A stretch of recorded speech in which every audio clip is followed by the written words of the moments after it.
Hi, this is Rabbi Marc Katz. I'm the rabbi at Temple near Tamid in Bloomfield, New Jersey.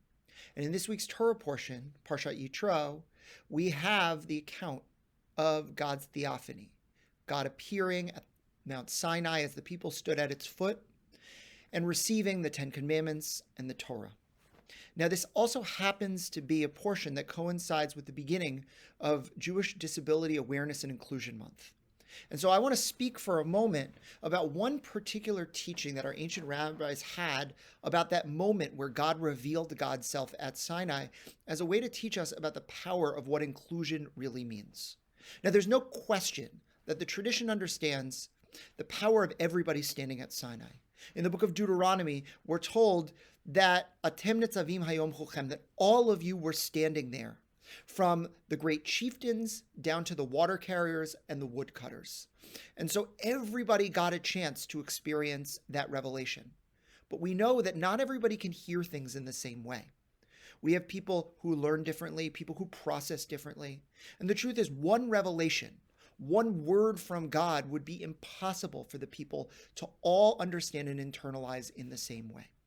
So our ancient rabbis came around and they said, even though everybody was there, not everybody heard the same thing, because God made accommodations for all of the people who were present. We're told that a retinue of angels came down from atop the mountain. And as the 600,000 people were standing at the foot of Sinai, more when you consider the women and children, God came and had each of those angels whisper the revelation into their ear in such a way that they could hear. So that when God revealed, as our rabbis say, the first two of the Ten Commandments, the first one being, Anochi, I am Adonai your God who brought you out of the land of Egypt. Those angels mediated that words, whispering it for everybody to understand it in their own way.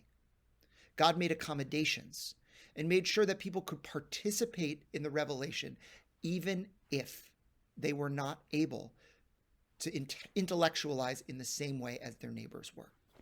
Now, that's a miracle that God is able to do. We're told that God can speak on multiple valences at once, so that, for example, in one commandment, God says, Shamor Shabbat, that we observe Shabbat, and another, Zachor Shabbat, that we should remember Shabbat, and that God, Shamor v'Zachor b'dibor echad, that God can speak two different words, remember and observe, in the same sentence.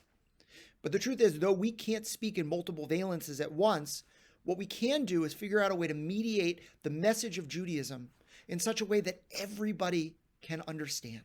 We can be those angels, making sure that a child with autism, with an adult who has certain developmental disabilities, that someone who may know a lot about Judaism or who may not know a lot about Judaism, someone who can hear or can't, someone who can see or can't, each of them have access to the rich well that is in our tradition.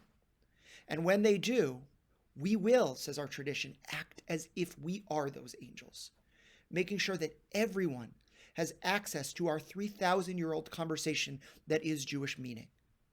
And so each one of our congregants, each one of us is standing at the foot of our metaphorical Sinai, waiting for wisdom and revelation to come our way. And our job as Jewish communal professionals, but also as Jews writ large, is to make sure that we speak in such a way that every member of our community can listen.